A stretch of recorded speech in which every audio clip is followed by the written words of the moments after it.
Kanpur CMO Kanpur का तबादला। डा उदय नाथ होंगे कानपुर के नए सीएमओ। पिछले दिनों कानपुर में सीएमओ और डीएम के विवाद ने ले लिया था सियासी रूप। हो गया था भाजपा विधायकों में तनातनी का माहौल। कुछ दिनों से कानपुर में जिलाधिकारी जितेंद्र प्रताप सिंह और सीएमओ डा हरिदत्त नेमी के बीच विवाद उलझता जा रहा था। विवाद का मुख्य कारण था कुछ ऑडियो वायरल होना।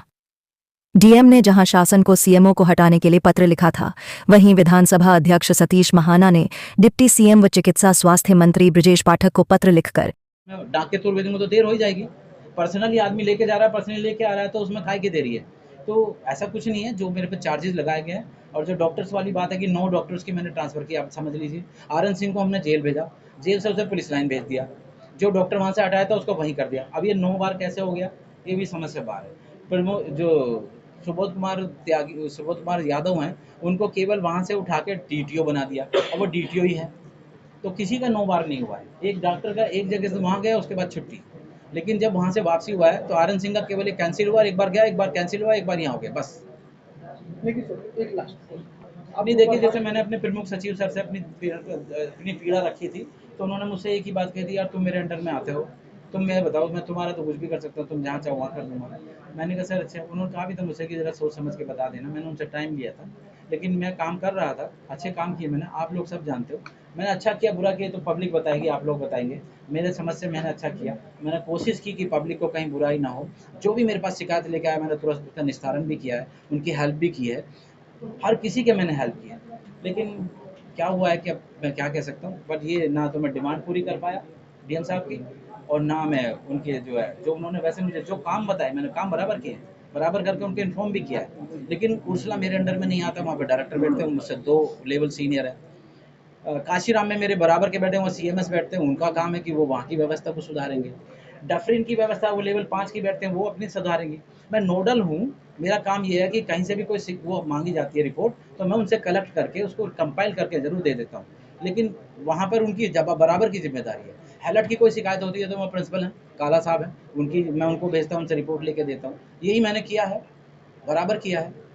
इसके बाद क्या मुख्यमंत्री जी से मुलाकात करेंगे? क्या कोर्ट जाने का इरादा है? मैं कोर्ट जाऊंगा भैया जी, कोर्ट का जाना है मुझे, कोर्ट में कोई दिक्कत नहीं, कोर्ट ही जाना है। मुख्यमंत्री जी को शिकायत करेंगे आप? हाँ, ये मैंने शिकायत जो मैं आप लोगों को दे रहा हूँ, ये माननीय मुख्यमंत्री जी को मैं भेज चुका हूँ। ये वाली मैं माननीय मुख्यमंत्री जी को इधर देखिए, मैं आपको सबको दे दूँगा। चेहरे नीचे करो, चेहरे नीचे। और भी कोई बड़े अधिकारी हैं जिनको प्रताड़ना में और आपका नहीं, देखिए, जैसे मैंने अपने प्रमुख सचिव सर से अपनी पीड़ा रखी थी, तो उन्होंने मुझसे एक ही बात कही थी, यार तुम मेरे अंडर में आते हो, तुम मैं बताओ, मैं तुम्हारा तो कुछ भी कर सकता हूँ, तुम जहाँ चाहो वहाँ कर दूंगा। मैंने कहा सर अच्छा। उन्होंने कहा भी था मुझसे कि ज़रा सोच समझ के बता देना। मैंने उनसे टाइम लिया था, लेकिन मैं काम कर रहा था, अच्छे काम किए मैंने, आप लोग सब जानते हो। मैंने अच्छा किया बुरा किया तो पब्लिक बताएगी, आप लोग बताएंगे। मेरे समझ से मैंने अच्छा किया, मैंने कोशिश की कि पब्लिक को कहीं बुराई ना हो। जो भी मेरे पास शिकायत लेके आया, मैंने तुरंत उसका निस्तारण भी किया है, उनकी हेल्प भी की है, हर किसी के मैंने हेल्प किया। लेकिन क्या हुआ है कि अब मैं क्या कह सकता हूँ, बट ये ना तो मैं डिमांड पूरी कर पाया डीएम साहब की, और ना मैं उनके जो उन्होंने वैसे मुझे जो काम बताए, मैंने काम बराबर किए हैं, बराबर करके उनको इन्फॉर्म भी किया है। लेकिन उर्सला मेरे अंडर में नहीं आता, वहाँ पे डायरेक्टर बैठते हैं, मुझसे 2 लेवल सीनियर हैं। काशीराम में मेरे बराबर के बैठे हुए सीएमएस बैठते हैं, उनका काम है कि वो वहाँ की व्यवस्था को सुधारेंगे। डफरिन की व्यवस्था वो लेवल 5 की बैठते हैं, वो अपनी सुधारेंगी। मैं नोडल हूँ, मेरा काम ये है कि कहीं से भी कोई वो मांगी जाती है रिपोर्ट, तो मैं उनसे कलेक्ट करके उसको कंपाइल करके ज़रूर दे देता हूँ। लेकिन वहाँ पर उनकी बराबर की जिम्मेदारी है। हैलट की कोई शिकायत होती है तो वो प्रिंसिपल हैं, काला साहब हैं, मैं उनको भेजता हूँ, उनसे रिपोर्ट लेके देता हूँ। यही मैंने किया है, बराबर किया है। उसके बाद क्या मुख्यमंत्री जी से मुलाकात करेंगे? क्या कोर्ट जाने का इरादा है? मैं कोर्ट जाऊंगा भैया जी, कोर्ट का जाना है मुझे, कोर्ट में कोई दिक्कत नहीं, कोर्ट ही जाना है। मुख्यमंत्री जी से कोई शिकायत करेंगे आप?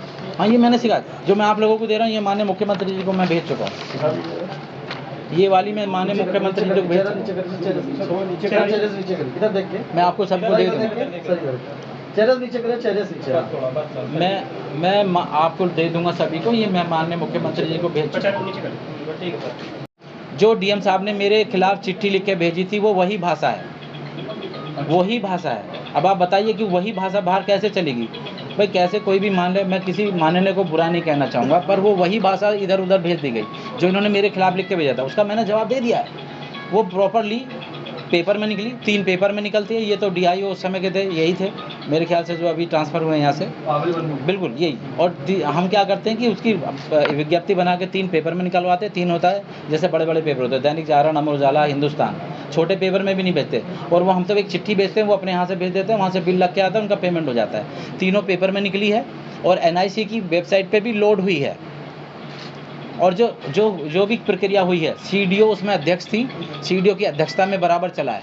तो ऐसा कुछ नहीं है कि मैंने अकेले ने किया है, सीडीओ अध्यक्ष है। जब भी उनके पास फाइल गई है, उन्होंने कभी टाइम नहीं था तो ऐसे वर्बली वापसी भेज दिया, कभी उन्होंने कहा यार मुझे अभी टाइम नहीं है, इसमें ये चेंज कर लो, वो चेंज कर लो। और उन्हीं की अध्यक्षता में जो है सारे के सारे इंटरव्यू हुए हैं। इंटरव्यू होने के बाद उन्हीं की अध्यक्षता में लिस्ट बनी है, और लिस्ट बनने के बाद जब ये नए डीएम साहब आए तो इन्होंने करीब हफ्ता 10 दिन में ही उसको देखा। देखने के बाद में इनको शुरू से ही मेरे समझ में नहीं आया। दूसरे दिन ही मेरी इनके साथ एक डीएचएस की मीटिंग थी, डिस्ट्रिक्ट हेल्थ सोसाइटी की, जिसमें इन्होंने मेरे साथ दुर्व्यवहार किया था। मैंने कोई रिएक्शन भी नहीं दिया, लेकिन पहले दिन से ही मेरे पीछे लग गए। और उस फाइल को लेके भी इन्होंने फिर उसको सीडीओ को बुला के ये देखा, वो फाइल रख के रखी। और उसके बाद इन्होंने मेरे से एक दिन कहा मीटिंग में कि मैं उसे जो है कैंसिल करने जा रहा हूँ। मैंने कहा सर जैसा आपका, मैं तो बड़ी अच्छी बात है, आप कर दीजिए, जो उसमें कमी है तो करिए। तो कमियाँ उसमें कुछ थी नहीं, बस ये कमी लगा दी कि ये नहीं है, वो नहीं, जबकि पूरी 4 दिन का वो लगा दिया कि 4 दिन नहीं थी। बीच में छुट्टी भी पड़ी, वो तो सीडीओ मैम बताए ना उस समय, यही सीडीओ मैम थी, ये बताए ना कि कहाँ मैंने देर करी।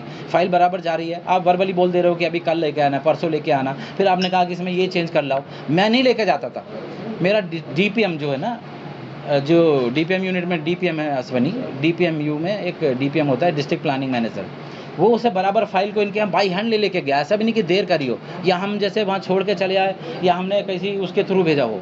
भाई अगर मैं डाक के थ्रू भेजूँगा तो देर हो ही जाएगी। पर्सनली आदमी लेके जा रहा है, पर्सनली लेके आ रहा है, तो उसमें काहे की देरी है।